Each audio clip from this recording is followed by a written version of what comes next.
Assalamualaikum, selamat pagi. Alhamdulillah, hari ini kita sambung lagi mata pelajaran sains tahun 5. Okey, unit 2, tajuk Sistem Rangka Manusia dan Fungsinya.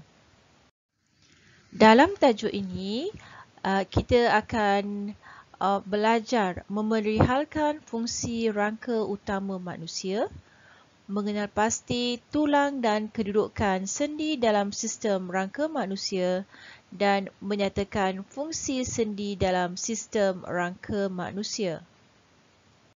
Kita mulakan dengan melihat kepada situasi yang diberikan di dalam buku teks kamu. Chan dan rakan-rakan sedang bermain di taman perumahan mereka. Haha, kamu tidak dapat lari daripada saya. Tiba-tiba, krak! Chan terjatuh kerana terlanggar akar pokok yang besar. Aduh, sakitnya. Okey, kemudian Ibu Chan membawa Chan pergi berjumpa dengan doktor. Jangan risau puan, imbasan sinar X pada kaki anak puan tidak menunjukkan sebarang kecederaan. Okey, sekarang murid-murid cuba tengok pada imbasan sinar X yang doktor tunjukkan kepada Ibu Chan. Okey, kamu tahu tak itu gambar apa? Itulah gambar tulang. Okey, tulang kaki Chan.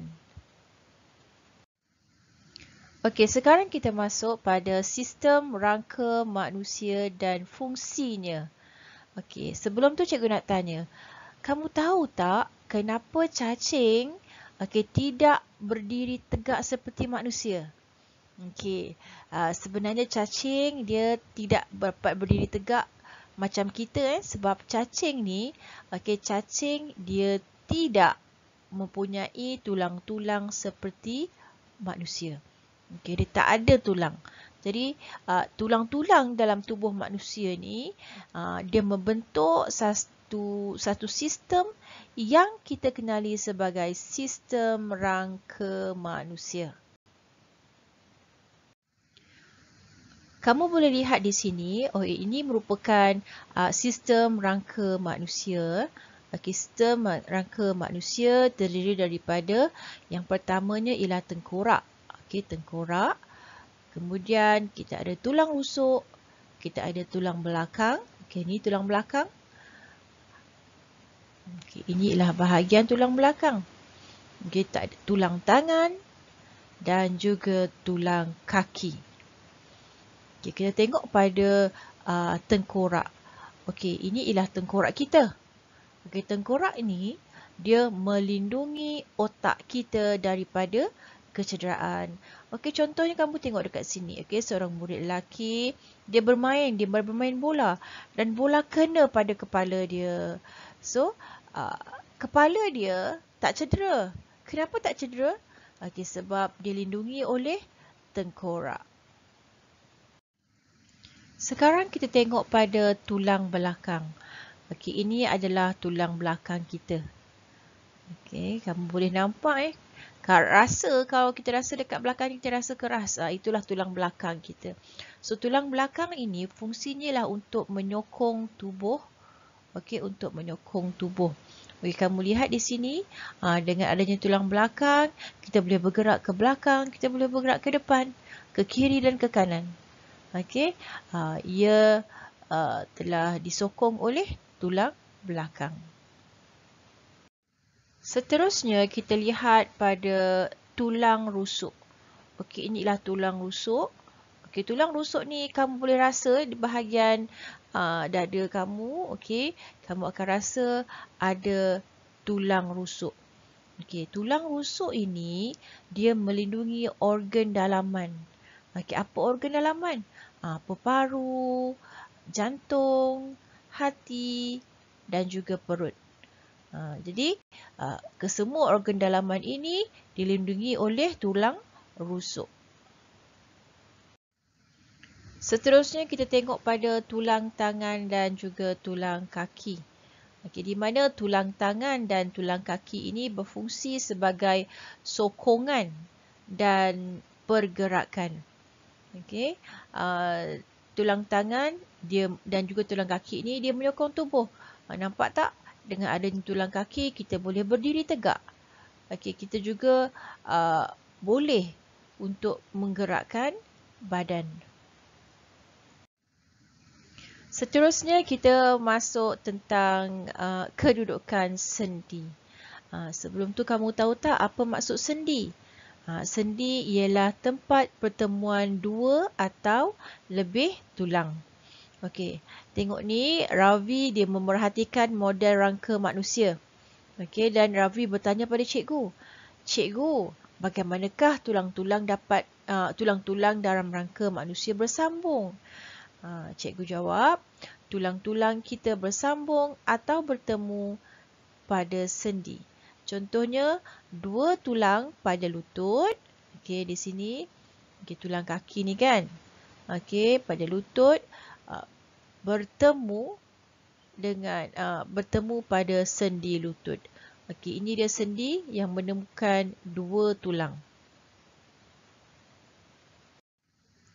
Berdasarkan gambar rajah rangka ini, kita boleh lihat ya bahagian sendi-sendi yang terdapat pada bahagian badan kita. Contohnya di sini terdapat sendi yang menghubungkan tulang tangan dan juga bahu. Okey, di sini juga ada sendi yang menghubungkan leher kita. Okey, di sini juga ada sendi. Ini juga ada sendi di jari-jari kita. Sendi di lutut, sendi di kaki. Okey, so sendi-sendi inilah yang menghubungkan tulang antara satu atau lebih tulang. Seterusnya kita lihat pada fungsi sendi. Sendi yang terdapat pada tubuh manusia mempunyai fungsi-fungsi tertentu. Okey, mengapakah perlunya sendi pada setiap penyambungan dua tulang? Okey, mari kita fahami situasi yang berikut. Okey, cuba kamu lihat tangan Ravi yang sudah dibalut dengan kain anduh ini. Dapatkah Ravi membengkokkan tangannya? Okey, kamu tengok Ravi ni. Ravi kata, mengapa saya tidak dapat membengkokkan tangan saya? Ravi tidak dapat membengkokkan tangannya yang dibalut dengan kain anduh kerana tulang-tulangnya terhalang daripada bergerak. Tangan Ravi yang tidak dapat dibengkokkan ialah contoh keadaan tulang-tulang manusia jika tiada sendi. Faham tak? So, kalau tak ada sendi, tangan kita tegak je. Tak boleh nak bengkok-bengkokkan. Sekarang kamu perhatikan pada atlet, penari dan pemain papan luncur dekat bawah ni. Bagaimanakah mereka dapat menggerakkan anggota tubuh mereka dengan mudah untuk membuat pergerakan tertentu? Tengok ni. Dengan adanya sendi-sendi kat lutut dia ni, sendi kat kaki dia ni, maka dia pun boleh menyepak bola. Okey, pelbagai aksi yang dia boleh buat. Okey, kalau tak ada sendi ni, tegak je kaki dia. Tak bolehlah dia nak beraksi seperti yang kamu lihat ni. Tangan dia pun boleh bergerak, kaki dia boleh bergerak, lutut dia boleh membengkok. Semua ini peranan sendi. Tengok pula pada penari ni. Bila orang menari kan, tangan dia tu kena bergerak lemah gemalai. Kepala pun kena bengkok sana, bengkok sini, pusing, berputar, betul? Dan juga orang, kamu tengok pemain papan luncur ni. Tengok tangan dia, kaki dia, semua bergerak dengan pelbagai cara. So, pergerakan-pergerakan ini boleh dilakukan kerana adanya sendi yang menghubungkan tulang tangan, tulang kaki. Okey. Dan sendi membolehkan pergerakan dan kebolehlenturan tubuh. Kamu kena faham maksud ni. Okey, maksud kebolehlenturan tubuh. Kebolehlenturan ni maksud dia boleh bergerak lah. Okey, pergerakan tulang pada sendi membolehkan tubuh bergerak Dan sendi yang berbeza membantu pergerakan tulang-tulang dengan cara yang berbeza. Okey, tengok di sini. Sendi pada tulang leher membolehkan pergerakan kepala secara pusingan dan putaran. Okey, ni pusing. Okey, pusing kanan, pusing kiri. Yang ini pula dia putar. Okey, boleh putar. Okey, putar ke kiri, ke belakang. Okey, ke kanan, ke depan semula dia putar. Yang ini pula toleh kanan, toleh kiri. Ini maksudnya dia pusing lah. Pergerakan kepala. Sendi pada tulang bahu, tulang tangan dan tulang belakang membolehkan pergerakan bahagian atas tubuh. Okey, yang ini bahagian atas tubuh. Kita lihat tangan boleh diangkat. Okey, angkat sebelah tangan, angkat dua belah tangan. Kemudian kita boleh lenturkan badan ke kiri dan ke kanan. Semua ini adalah disebabkan terdapatnya sendi pada tulang bahu, tulang tangan dan juga tulang belakang. Sendi pada tulang bahu juga membolehkan pergerakan tangan ke belakang, ke hadapan, ke tepi dan juga membuat putaran. Okey, kita boleh lihat dekat sini pemain softball ni, okey, dia pelbagai cara dia nak baling. Okey, yang ini dia tangan daripada belakang dia baling ke hadapan dan ada juga caranya dia putarkan tangan dia. Dia putar baru dia baling.